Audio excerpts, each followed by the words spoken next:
Now shifting gears, India is on course to take pole position as the fastest growing major economy in the world, beating out China. And as our Kim Ji-yeon explains, the rapid growth pace is not just coming on the back of the country's reform drive, but also slowing growth in China.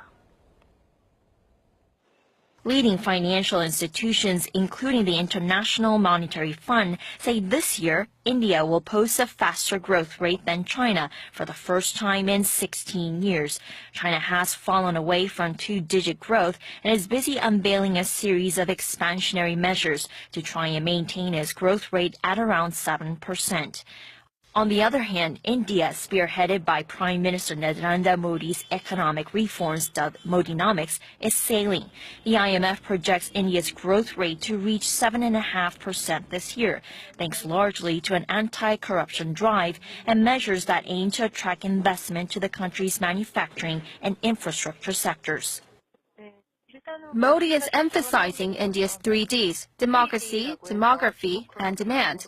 Like China, India is one of the most populous nations in the world with a large youth demographic. But unlike China, India is a democratic country. As of 2010, 19% of the Indian population were between the ages 15 to 24.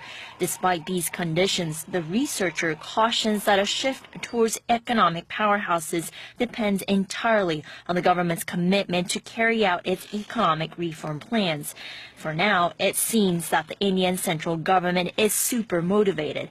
It announced plans earlier this week to boost infrastructure spending by $11 billion this financial year, on top of its original plan to spend $137 billion on its railways over the next 5 years.